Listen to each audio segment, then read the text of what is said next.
welcome to this strategic analysis of the March 2015 case study, the Preseen analysis on this Google-like company called Look. Let me start off by telling you what we're going to be doing through this video series. And let's begin by me just telling you a little bit about myself. My name's Nick Best. I'm the Managing Director here at Astranti, and I have been teaching case study exams now for 9 years. I've literally marked thousands of script. I've done hundreds of course days. It could even be thousands of course days. For many, many years, it was all I did was work on the strategic level case study. Of course, it used to be known as the T4 exam. Now everything is different. Under the old T4 exam, I was the official CIMA learning system author.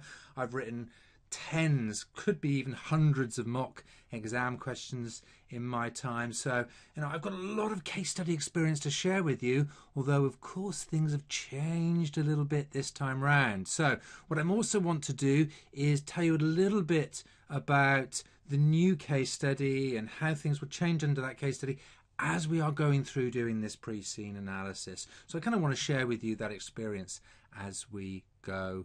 I've tutored the old case study T4 at BPP and Kaplan and First Intuition and Reed Business School, as well as years of working here at Astranti. So case studies, and I've seen a few basically. And really what I want to do is use that knowledge of all those case studies to share with you what I think are the key issues here, what I think is most likely to come up in the exam. So as part of this video series, then, what I'm going to be doing is going section by section with an E3 focus to start with. Now, E3, of course, is business strategy. It's about the business and its direction and its long-term focus. And this is going to be a major part of your exam. Probably more E3 than P3 and F3 in terms of the balance, although there will be a little bit of everything, of course. We'll look at business models such as pest analysis and Boston Consulting Group, Roulette Matrix. We'll look a little bit at the industry, particularly look at some typical exam issues, what we think is going to come up. I'll give you my view of what I think is most likely to be examined. And you know what? You can be quite accurate with these pre-scenes. For the previous attempt, I came up with my list of top 10 issues, and over the 2 exams set on that, of those top 10, it was extremely accurate. Something like 7 or 8 of them came up. Of my 4 issues that I came up with the second exam, of course easier because we'd seen the first one, 3 of the 4 came up. So you can use the pre-scene to really help you decide and think about what are the most likely exam issues. A little bit different in this exam because there's exams from Tuesday through to Saturday, and every single day has got a different exam. There's the Tuesday exam, the Wednesday exam, the Thursday exam, and so on. So everyone would be a little bit different. So actually my likely exam issues has got to be kind of spread over those 5 different exams that are being taken by different people on different days. Okay, then what we'll do is once we've done E3, which we'll spend a lot of time focusing on E3, then we'll go through and look at F3. We'll think about financial strategy and debt and equity and the way that this business is financing itself. Then we'll look at risk management, the P3 focus. We'll think a little bit about IT and some of the other elements of that syllabus as well, but our focus is primary risk management, governance, the P3 focus. How can we apply that to this case study? I'll sum up with my full final strategic analysis, which I'll take you through all of the key models leading up to how I would take this business forward if I was a director of this business. And then right at the end, I'm going to give you my top 10 issues, the things I think are most likely to come up based on the Preseen information. So therefore, you can go away and particularly work on those issues. Okay, now I'm going to start by going section by section. I'm going to assume you have not read the Look strategic Preseen and all the information that's in that Preseen.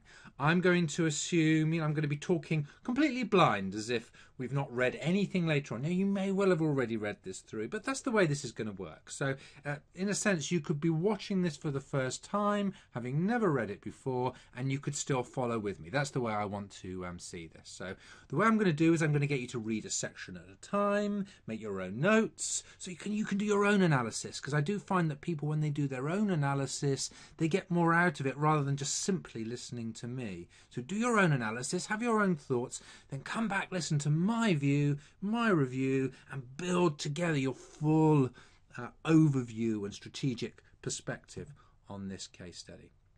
Okay, once I've gone that, I've gone through the whole case section by section, then we'll do F3, then we'll do P3, then I go through my strategic analysis and my top 10 issues at the end. One word of warning for you: the pre-scene is the context, it's the background. Do not go into the exam with a preconceived idea of all the points you're going to write. Now, we are going to come up with, or I'm going to come up with, my strategic analysis. And I hope that you will add to that with your views in terms of where are you going to take this business forward. Okay? But you must use that knowledge and combine that with what comes up on in the unseen on the day of the exam to answer your specific questions. And so do see the pre-scene in that way. Okay, it's a starting point. It is not the end of it. Okay, it's a good, very, very important you've done good analysis, but it is only that starting point. So here we are. Here is the case study. And what we're going to do is, as I've already said, I'm going to take you through section by section. Now, in this first video, I'm going to take you through the background, okay, and I've got a little bit of information for you there in relation to the way the new case is going to be studied. Take you through that company background, and then take you down to the section just here. So, not to read the look search engine generates approximately 70%, okay, so just down to that particular section just there. And that's what we'll do. We'll go through, each video will be about page and a half, 2 pages in length. There's quite a lot in this first one, so therefore I'm going to stop after a page and a half, and we've got another page after that of the background information and the business strategy information. So this is what I want you to do now. You have a read through, just stop the video, put it on pause, go away, and then come back in 10 or 15 minutes time once you've got to that point. Now, as you're doing that, be looking for application to E3 models, such as strengths and weaknesses in the SWOT, opportunities or threats that there may be. I've got some information in here for me. I've got some stuff on the Boston Consulting Group matrix, a little bit of Porter's 5 forces, a bit of Pestel analysis. I've got some ethics in there as well. So these are some of the things that I've got for you. So be looking for those things, and then come on back. So pause the video, come on back once you're done.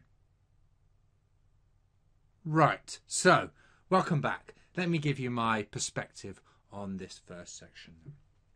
So the first thing is it says you are a senior manager who works for the Look Group.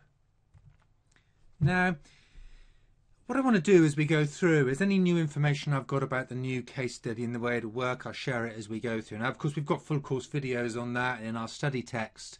In the study text, you'll find study text part 1 is a detailed analysis of the new case study and what you have to do to pass and so on. But I want to share some of those ideas with you. And one of those ideas straight off then is one element that CIMA have already told us about the role that we're going to be taking is that we are going to be taking a strategic role, and that is backed up by the information in this background. And what they've also said is that as part of that, now anyone that's done the old T4 exam will recognise this structure, but they've said firstly, when you're analysing a new project or something strategic, you should analyse options, and then you should go on and give your recommendations. So you will undoubtedly in your exam see new projects, new strategic options, new ideas that you have to analyse. The way to analyse them is say, look, there's 3 possible options. It could be that they've got a new product where they could do it this way, that way, or this other way. And you look at the advantages and disadvantages. Those are the options. And then you go through and say, and here are my recommendations. So CIMA have told us that that's the structure that they are looking for their senior manager. One thing just to point out, when I was looking at the pilot paper, it's not always obvious that you have to give recommendations, but by and large, it's my view, having looked at the pilot paper, that you should, and actually the marking criteria, is that you should by and large come down firmly. Given the role, given the marking criteria and the way this is marked, is that if you can give a recommendation, if you can give your view, you should do. That's seen as being something that's strong as a senior manager, and it's something that will earn marks under that marking criteria. So you're going to be working on special projects and strategic matters, and of course what's going to happen to you in the exam is you're going to be given all this new information, and then you'll be asked to analyse what it is that they want. Now, one key issue for you under this new case study is identifying the requirements. They are not specific requirements, as in they are quite general. Let's put that in there like that. So what do we mean by that? Well, you've got this page or page and a half of information, and the requirements are hidden away. It's not discuss or explain or the very specific keywords that you were used before. You have to identify, and one of the key skills you're going to have to develop is to identify what the requirements are. I go through that in my study text and course videos, so do look at those in order to understand how to identify requirements. It's not as easy as it used to be in old exams. Okay, so that's your role. It's strategic. Let's take a look at the company. Well, I mean, we can't see this really without looking at overall what does this company remind us of. And I'm firstly going to take you then down to the second paragraph. This was a company founded in 1998, and they started off on a project, these three founders, Jay, Martin and VJ, and they were looking at how to improve search engines, and came up with this fantastic search algorithm that created this software called Look that massively improved search engine analysis compared to anything that was out there at the time. Does that remind you of anything? Well, of course, this is Google. And this whole case study then is based around a Google type company. Now, one thing for you to watch, if you've done T4 in the past, maybe you're resitting and watching this video, is that this is not a real world scenario anymore, it's a made up scenario. Okay. Having said that, it's quite useful to know what's happening out there in the real world with companies like Google and how Google developed and changed over time in order to help you understand how you're going to advise the company. For instance, let's say there's a new project and you know that Google have recently done that, then you're likely to say, okay, well, it's probably a good idea because, they should know what they're talking about, probably better than we do. So it is useful to have that background information, but unlike on the old T4 case study where you were expected to come up with specific industry examples, that is no longer required in this new case. Okay. There are a few things that I want to pick up on this first page then. The first of these is the sort of share position. And there's a range of information coming down these two paragraphs here, which talks about the way the company started off by giving shares away to people that were doing work, 5% shareholding to a computer dealer, 8% to someone who did some early work on testing.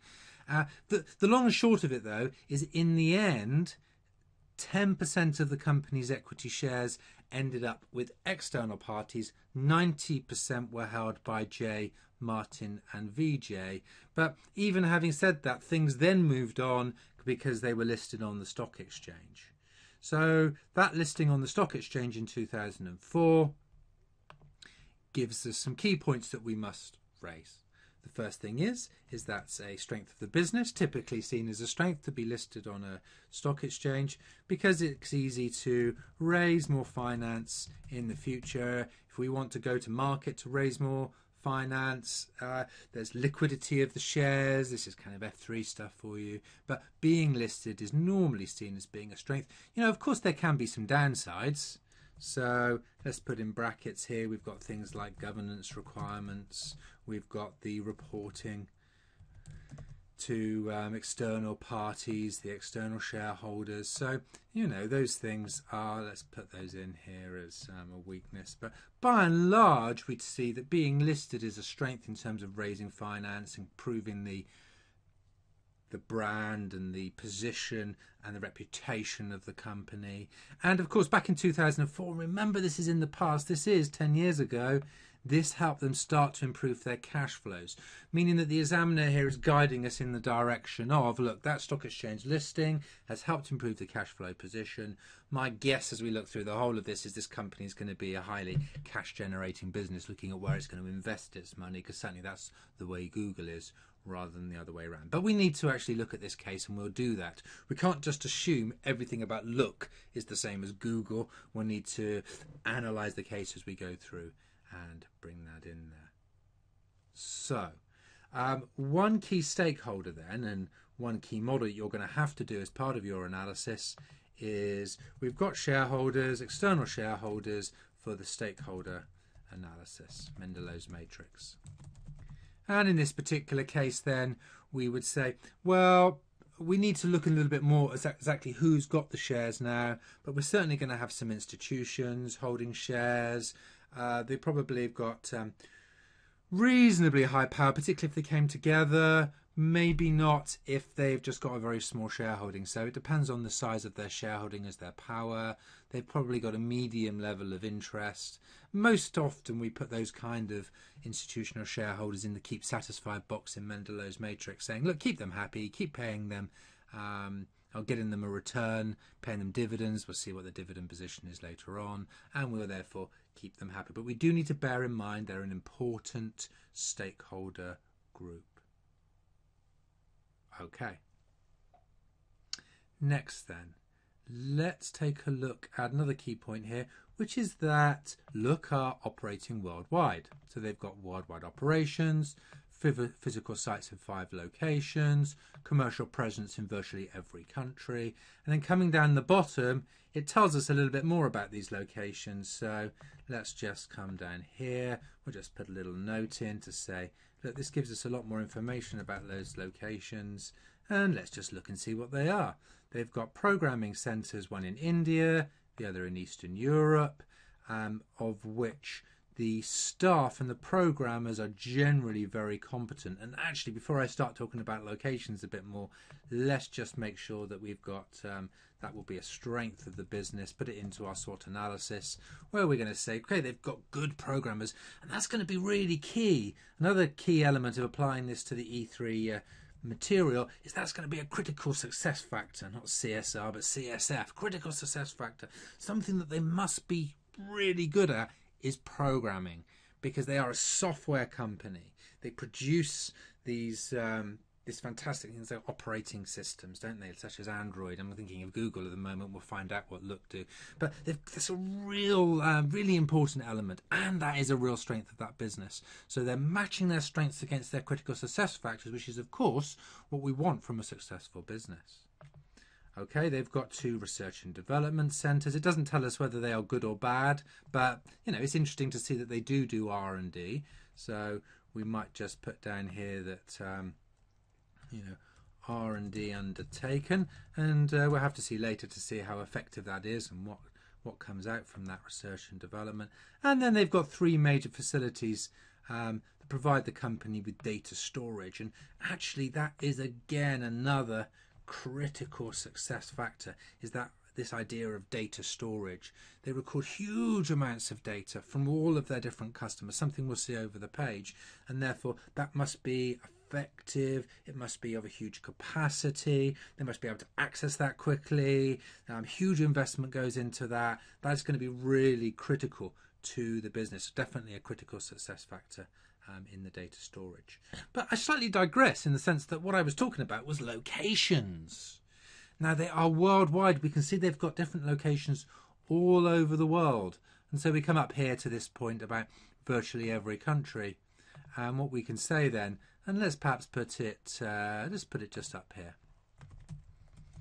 And so that they are an international company, and being international, they're going to have issues in relation to that.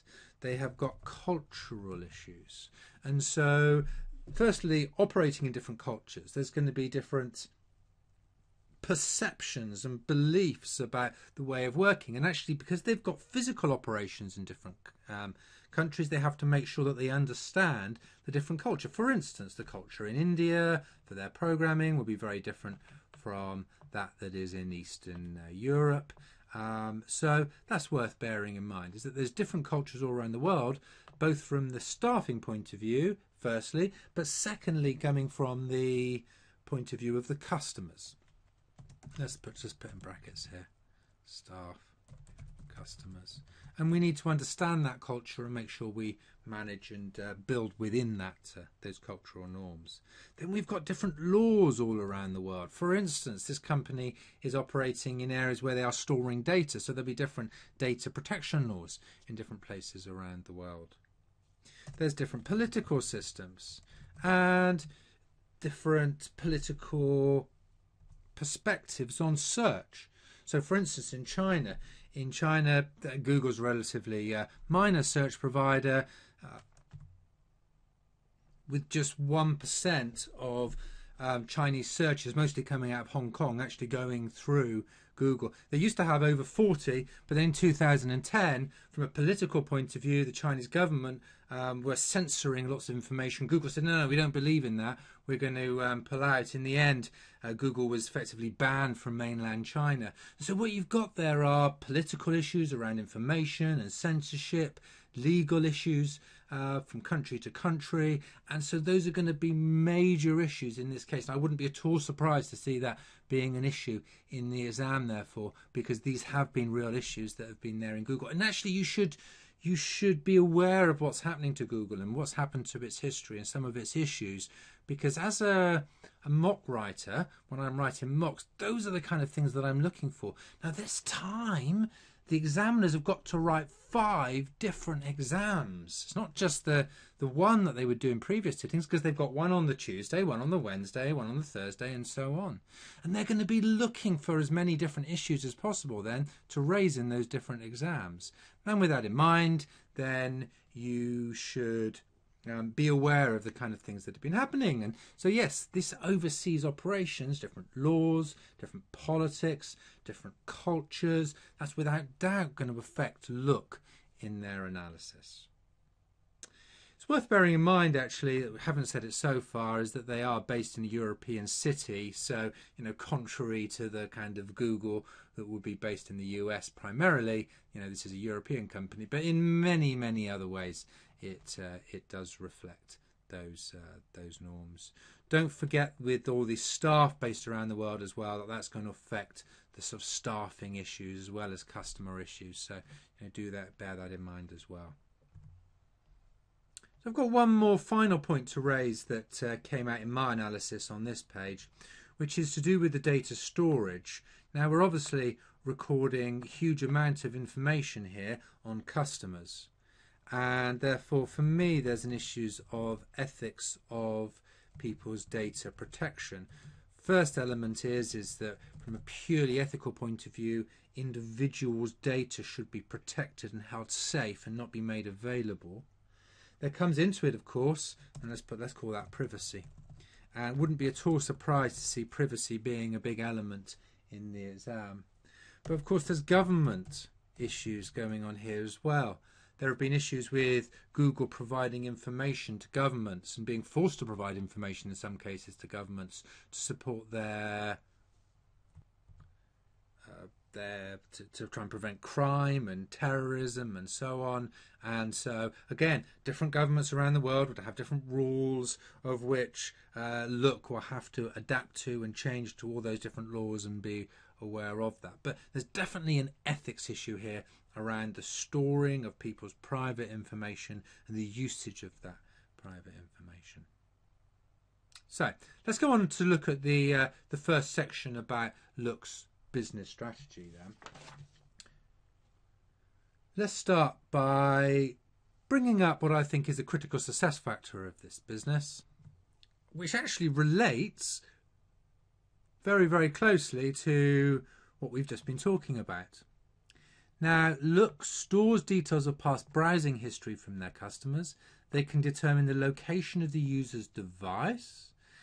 They can therefore use that information, and they give the example here of someone searching on new cars, to provide the right type of information to customers and particularly link that in with advertisers. So it's all of these associated links to sites of companies who provide car insurance and so on. So that, assuming that this works in a similar way to Google AdWords, let's just put a little note of that. So let's put a, assuming this is a kind of Google AdWords type of scenario here. The way things work is you will do a search. They've collected information on where you are and who you are and what your likes are, because you're signed in to Google, and therefore all of the ads that appear in the AdWords down the right hand side of the page, and the sponsored ads as they call them, then are tailored specifically to you, and therefore you're more likely to click on them, and the more you click, the more money that Google make, and therefore, assuming look is quite similar, then holding that information is really critical to providing advertisers with, or getting people to click, and therefore getting their money effectively.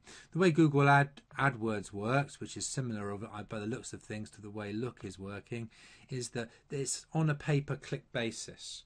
Let's say you wanted to come up for this new cars search, you would bid on Google AdWords a certain amount. You might bid £1 per click, something like that. If you were in the top 5 people who had bid, then you would come on the front page when it came, and then when it was clicked it would be something up to £1. Sometimes it's not always £1 actually, but you bid up to £1 and then on a click by click basis, but probably you're talking 50, 60, 70, 80p up to £1 per click. So Google are making a huge amount of money every time someone clicks on those adverts, and Look, my guess is where they are operating in a very similar way, using that advertising business model, and therefore the information on customers is critical to the success of the business, and certainly critical to the success of Google's business to deliver the right ads to the right people at the right time. Of course, what they also hope to do is provide people with better information, so that they know exactly where you are, and therefore you're looking for somewhere to eat, and you do a search on Google and it comes up with your 5 restaurants that are within a very short distance of you, so you can go to one of those restaurants. And so therefore they're also providing better experience for the user, supposedly, by having that information as well. Of course, there's still the ethics of should they be holding that information, knowing where you've been, knowing what you've been searching on. They probably know more about you than you do sometimes, is what people say about Google, and no doubt Look would be in the same situation. Okay, another important element is that the search engine is constantly being upgraded and refined. So I would say that was another critical success factor here. The constant development, the constant update, making sure that we're keeping ahead of the competition. It's a huge market, and so you do need to keep ahead of the competition. Let's just look at the competition as it stands in relation to Google.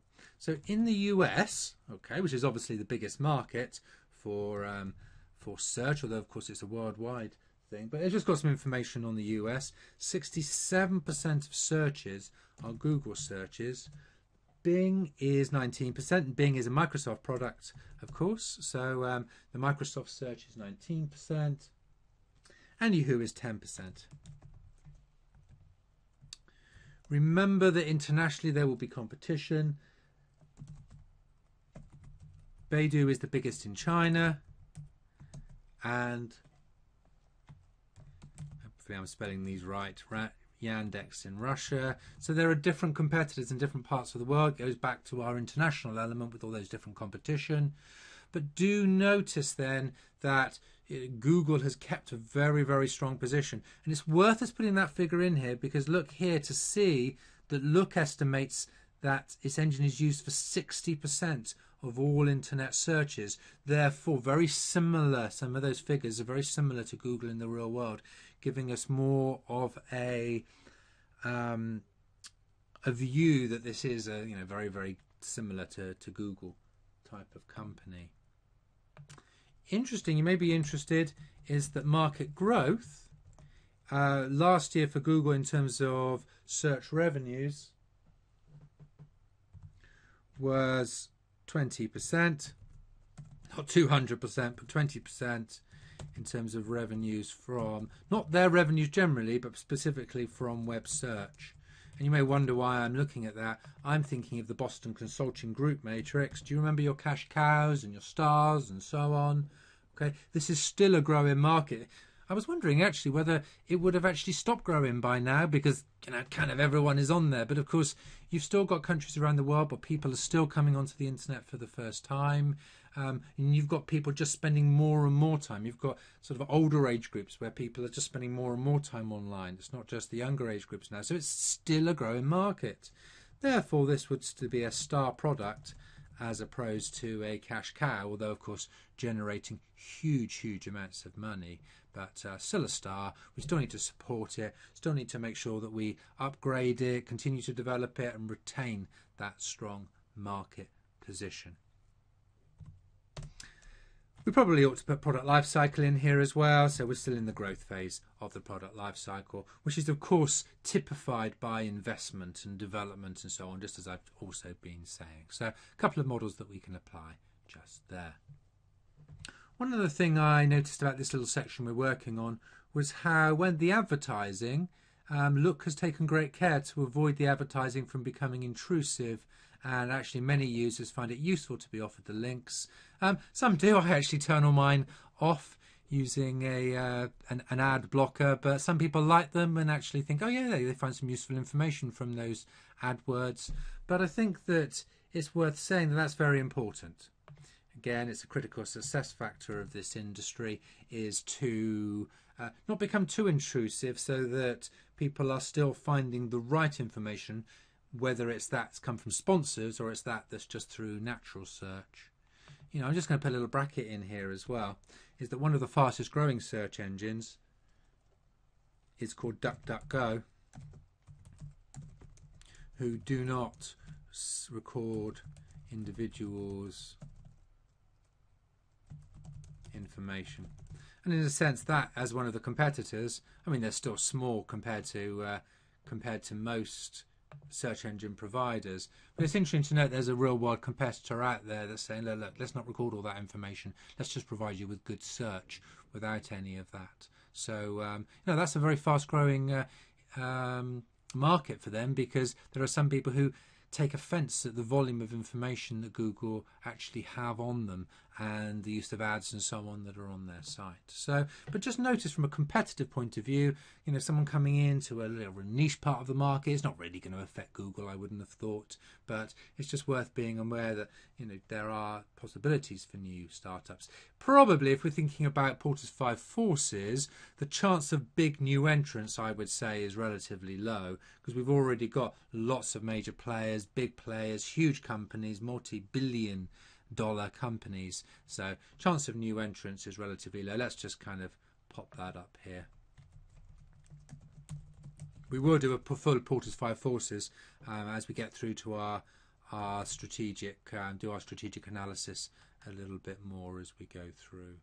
Okay, there's a little bit of talk here about friend time, which is of course sort of competitive when it comes to competing for advertising, because friend time is of course Facebook, if you hadn't realized that already. So people that advertise on Facebook might not advertise on Google AdWords. So although it's not sort of search as such, you probably would consider that to be a competitor against them and in their drive for advertising, and in a sense takes the Look's power. I'm going to have to stop, make sure I keep on talking about Look and not Google, because of course Look is the company here. Look and friend time, I'm going to have to get used to these terms over the next few months. Okay, so we're going to have to watch out, because actually that means that the advertisers do have an alternative place. They could go to Look, or they could go to friend time, or one of the minor competitors. There is some alternative, so you can't charge too much, although the reality is with 60% market share, that's almost a monopoly position for the company. So it's a very, very strong competitive position. Let's put up here.